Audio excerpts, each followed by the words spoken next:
Hello friends. तो आज हम लोग मौर्यन एम्पायर के बारे में बात करने वाले हैं, जो कि भारत का पहला पैन इंडियन एम्पायर कंसीडर किया जाता है। तो अगर इसके इंट्रो की अगर हम बात करते हैं तो सबसे पहले चीज़ ये है कि मौर्यन एम्पायर का बारे में उसके बैकग्राउंड पहले जान लेना चाहिए। तो होता क्या है कि जैसा कि मैंने पिछले वीडियोज़ में आपको बताया था कि अलेक्जेंडर का जो सिकंदर का जो आक्रमण होता है वो 326 बीसी में होता है, और वो जो है पुरु के खिलाफ होता है, पोरस के खिलाफ 326 बीसी में अलेक्जेंडर जो है इन्वेड करता है इंडिया पे। और ये जो युद्ध होता है वो झेलम नदी की यानी हाइडस्पीस नदी के किनारे होता है। तो बैटल ऑफ हाइडस्पीस जो होता है ये इंडिया के हिस्ट्री में एक रिमार्केबल इवेंट कंसीडर किया जाता है, क्योंकि यहीं से इंडिया की जो क्रोनोलॉजी है, हिस्टोरिकल क्रोनोलॉजी, वो शुरू हो जाती है। तो इससे क्या होता है कि इससे जो इंडिया का जो पॉलिटिकल सिचुएशन रहती है नॉर्थ वेस्ट में या पूरे नॉर्थ इंडिया में, वो काफ़ी हद तक बदल जाती है। तो इस वजह से इस इवेंट को लैंडमार्क इवेंट कंसीडर किया जाता है।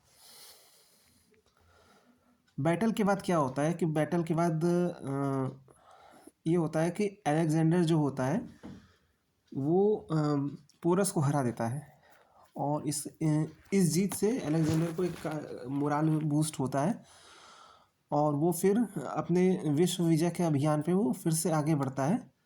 और यहाँ पे फिर वो आगे बढ़ते हुए ईस्ट की तरफ देख जाता है। तो जैसा कि मैंने आपको बताया था कि जो व्यास नदी है, व्यास नदी के पूरब में आपका नंद एम्पायर एग्जिस्ट करता है। ठीक है, अगर ये व्यास नदी है तो इसके ईस्ट में आपका नंदा एम्पायर एग्जिस्ट करता है, जो कि नॉर्थ इंडिया और हाफ ऑफ दक्कन को संभाले हुआ है। तो ये कुछ इस तरह से आपका व्यास के ईस्ट में एक बड़ा सा एम्पायर एग्जिस्ट करता था उस टाइम। तो इसके खिलाफ अलेक्जेंडर जो है इन्वेजन करने का शुरुआत प्लानिंग करता है। लेकिन यहाँ पे क्या होता है कि यहाँ पे वो तो कैंपेन के लिए तैयार रहता है, लेकिन उसकी सेना जो रहती है वो आगे बढ़ने से मना कर देती है, क्योंकि एक जो डर का माहौल रहता है उसकी सेना में वो बढ़ने लगता है, क्योंकि उनकी सेना में ये एक तरीके का इन्फॉर्मेशन आ जाता है कि जो नंदों की जो फौज है वो पोरस की फौज से 5 गुना ज़्यादा बड़ी और ताकतवर है।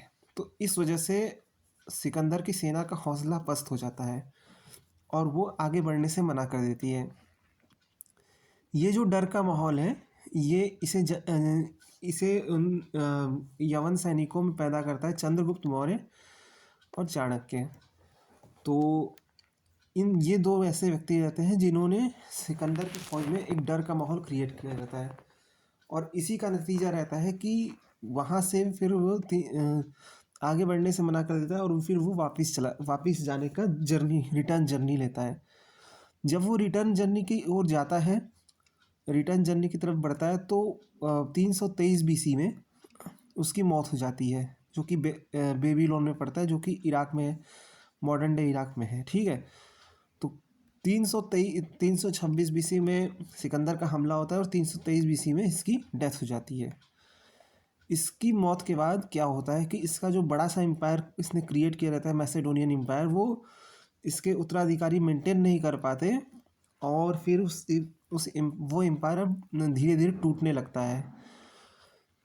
और इसी टूटे हुए एम्पायर का जो एक सक्सेसर स्टेट रहता है उसको सक्सीड करता है सेल्यूकस निकेटर, जो कि अलेक्जेंडर का सेनापति था। ठीक है, जब अलेक्जेंडर जो है पोरस के खिलाफ युद्ध कर रहा था तो सेल्यूकस निकेटर उसी के साथ था, और उस युद्ध में सेल्यूकस इसको सिकंदर को असिस्ट करता था। लेकिन सिकंदर की मौत के बाद जो इसका नॉर्थ वेस्ट वाला जो इलाका है उसका जो चार्ज लेता है वो सेल्यूकस लेता है। तो खैर वो उस टॉपिक में भी बाद में आते हैं। यहाँ पे ये होता है कि एक सिचुएशन ऑफ कन्फ्यूज़न यहाँ पे क्रिएट हो जाती है और इसी चीज़ का फ़ायदा उठाता है चंद्रगुप्त मौर्य, और जो कि उसका गुरु और उसका जो गुरु रहता है चाणक्य, और यहाँ से वो नॉर्थ वेस्ट का जो पोर्शन रहता है जिसमें पंजाब और सिंध का इलाका रहता है उसको कब्जा कर लेता है, और फिर यहाँ से फिर मगध की तरफ बढ़ने लगता है। और फिर कई कोशिशों के बाद वो जो नंद वंश की जो ताकत रहती है उसे गिरा देता है और यहाँ पे मौर्य वंश की स्थापना कर देता है मगध में। अपने पीक पर जब मौर्यन एम्पायर पहुँचता है तो उसका जो मैप रहता है वो कुछ ऐसा रहता है। ये आप देख पा रहे हैं, ये मौर्यन एम्पायर का आपका एक तरीके से मैप है, आप समझ सकते हैं। इस मैप को अगर मैं थोड़ा सा और जूम इन करूं तो आप समझ पाएंगे।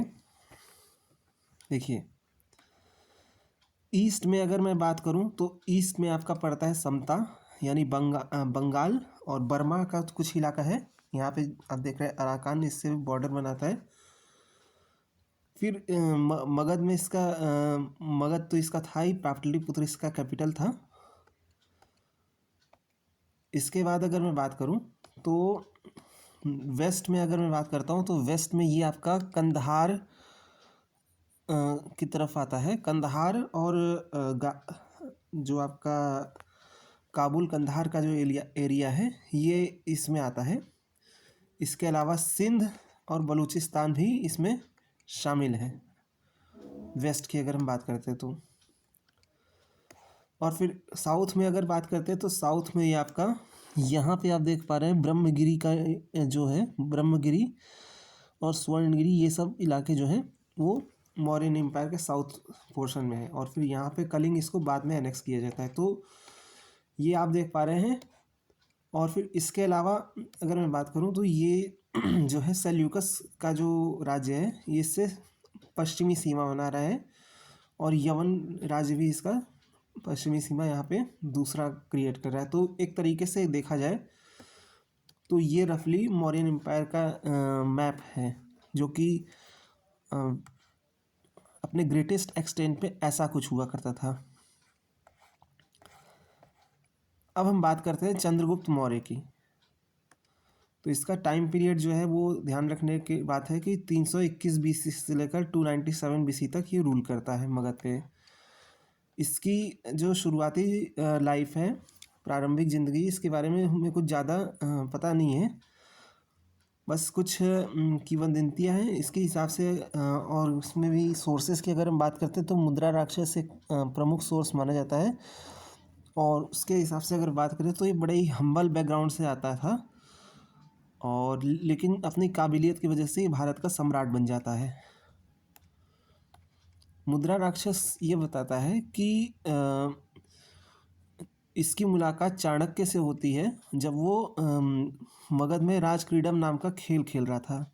अब ये मगध में कैसे मिलता है तो इसके पीछे कहानी ये कही जाती है कि चाणक्य को इस बात का अनुभव हो गया था कि अलेक्जेंडर का इन्वेजन होने वाला है। ये 326 बीसी के पहले की बात है कि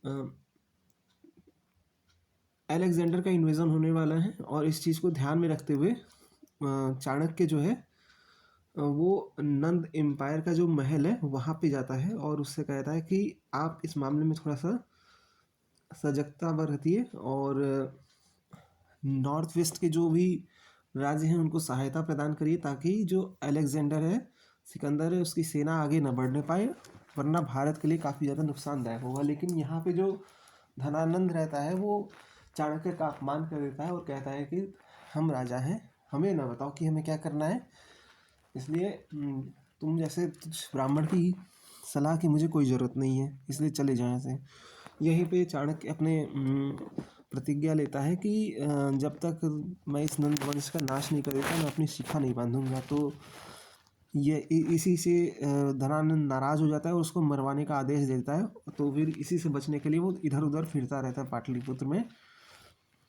तो चाणक्य की यहीं पे मुलाकात होती है चंद्रगुप्त से जब वो राजक्रीडम नाम का खेल अपने दोस्तों के साथ खेलता है। फिर वो ग्वाले से इसका ट्रेड कर लेता है चाणक्य, और फिर उसके बाद उसे तक्षशिला ले जाता है, जहाँ पे उसकी मिलिट्री ट्रेनिंग और स्ट्रेटेजिक नॉलेज दी जाती है। कुछ समय के बाद जब अलेक्जेंडर का जो इन्वेजन है वो तय हो जाता है कि होना है, तो यहाँ पे एक चीज़ और होती है कि जो अलेक्जेंडर है वो पूरब की तरफ बढ़ने का मंसूबा बनाता है, और ये जो है वो भारत के लिए बहुत बड़ा खतरा बन जाता है। तो इस खतरे से निपटने के लिए, अपनी मातृभूमि को बचाने के लिए, चंद्रगुप्त जो है लगातार मगध सेना के छद्म रूप में ग्रीक गैरिसन पे हमला करता है, और जो यवन सैनिक हैं उनको काफ़ी ज़्यादा परेशान करता है। इसका नतीजा ये होता है कि अलेक्जेंडर को जो है मैसेडोनिया की तरफ वापसी होनी पड़ती है। उसकी मौत के बाद चंद्रगुप्त मौर्य जो है वो नॉर्थ वेस्ट के जो भी क्षत्रप हैं उनको ख़त्म करके उस पर कब्ज़ा कर लेता है, और फिर यहीं से बेस बनाते हुए नंदों पे हमला कर देता है। और नंदों के जो आउटपोस्ट होते हैं उन पे कब्ज़ा करने के बाद धीरे धीरे वो पाटलिपुत्र पे कब्ज़ा कर लेता है, और फिर मौर्य साम्राज्य की, मौर्य वंश की स्थापना कर देता है। ग्रीक सोर्सेज में उसे सैंड्रोकोट्स के नाम से जाना जाता है, और कहा जाता है कि उसने 6 लाख की फौज के साथ पूरे भारत को रौंद दिया था। इसने सभी महाजनपदों को अपने अधीन मिला लिया था, और मौर्य शक्ति को एक बहुत ही बड़ा मिलिट्री पावर दक्षिण एशिया में स्थापित करता है। तो ये था चंद्रगुप्त मौर्य, और इससे रिलेटेड और चीज़ें आगे चलती हैं। वशिष्ठी पर्वण के अनुसार अगर हम बात करते हैं, जो कि एक जैन सोर्स माना जाता है, तो चंद्रगुप्त ने अपने जीवन के आखिरी दौर में जैन धर्म को स्वीकार कर लिया, और अपने जो इसका जो बेटा रहता है बिंदुसार, उसके पक्ष में सिंहासन का त्याग करते हुए भद्रबाहु, जो कि एक जैन संत था, उसके निर्देशन में श्रावण बेलगोला की तरफ यात्रा करता है, और वहाँ पे जो है संलेखना पद्धति के हिसाब से अपनी जान दे देता है, जो कि एक व्रत का माना जाता है। इसके बाद चंद्रगुप्त मौर्य ने इसके अलावा अगर बात करें तो चंद्रगुप्त मौर्य जो है वो जो यहाँ पे सेल्यूकस निकेटर था उसको पराजित कर देता है, उसके खिलाफ युद्ध करके उसे पराजित कर देता है, और उसे अपनी बेटी जो है सेल्यूकस को अपनी बेटी ब्याहनी पड़ती है चंद्रगुप्त मौर्य की, और इस तरह से उसके साथ एक अलायंस हो जाती है। इस अलायंस के फलस्वरूप चंद्रगुप्त को नॉर्थ वेस्ट का और इलाका दहेज के रूप में मिल जाता है। तो इन सब इलाकों के मिलने के बाद उसका जो है अब दक्कन की ओर कॉन्क्वेस्ट शुरू होता है, जो कि विंध्य के पार वाला इलाका है। और ये जो है तमिलनाडु और केरला को छोड़ के चंद्रगुप्त ने अपना जो पूरा इलाका है वो पूरे दक्षिण तक फैला रखा था, जैसा कि मैंने मैप में आपको दिखा रखा है। अब आता है बिंदुसार की बारी। तो बिंदुसार जो है ये 297 BC से लेकर 272 BC तक रूल करने वाला दूसरा मौर्य एम्परर है। कहा जाता है कि in 297 BC Chandragupta was succeeded by his son Bindusara, known to be the Greek as Amitrochates. Greek sources में इसे अमिट्रोचेट्स कहा जाता है, जिसका संस्कृत में नाम है अमित्रघात, यानी कि दुश्मनों को मारने वाला। बिंदुसार के बारे में कहा जाता है कि इसने भी दक्कन में कैंपेन किया था, और मौर्य प्रसार इसने मैसूर तक फैलाया था। विदेश मामले में ये इसके काफ़ी अच्छे संबंध थे हेलेनिस्टिक वेस्ट के साथ, और इसे कहा जाता है कि एंटियोकस जो वन था, जो कि आपका अगेन एक मतलब माना जाता है एक हेलेनिस्टिक प्रिंस माना जाता है। तो उसके साथ सीरिया का राजा था एंटियोकस वन, उसके साथ अच्छा संबंध था, और उससे एक स्वीट वाइन, अंजीर और काफ़ी ज़्यादा चीज़ें मंगाई थी जो कि काफ़ी ज़्यादा उसे पसंद हुआ करती थी। तो इस तरह से अगर हम बात करते हैं तो ये बिंदुसार के बारे में चीज़ें थी। तो ये बिंदुसार की फ़ोटो है और फिर इसके बाद इस टाइम पे हमें दो चीज़ें देखने को मिलती है, अर्थशास्त्र और मेगास्थनीज की इंडिका। अर्थशास्त्र की रचना चाणक्य ने की थी और ये इसे लिटरेरी मास्टरपीस कंसिडर किया जाता है। ये जो किताब है थ्योरी ऑफ किनशिप और समाज के विभिन्न पहलुओं को दर्शाने वाली किताब है। ये एक स्टेट क्राफ्ट और पब्लिक एडमिनिस्ट्रेशन पे एक बेहतरीन किताब मानी जाती है। वहीं दूसरी तरफ इंडिका की अगर बात करते हैं तो इंडिका में जो है मौर्यन एम्पायर के 7 वर्गों के बारे में बात करते हैं, जिसमें दार्शनिक हैं, कृषक हैं, शिकारी हैं, बुनकर हैं, सैनिक हैं, गूढ़ पुरुष यानी कि गुप्तचर हैं, काउंसलर हैं। तो इन सब चीज़ों के बारे में मेगास्थनीज अपनी किताब इंडिका में मेंशन करता है। वो दासों के बारे में मेंशन नहीं करता, जबकि अर्थशास्त्र में दासों का भी उल्लेख है। तो ये था इसका दूसरा पार्ट, हम बहुत जल्द लाते हैं। मिलते हैं आपसे नेक्स्ट वीडियो में, तब तक के लिए गुड बाय।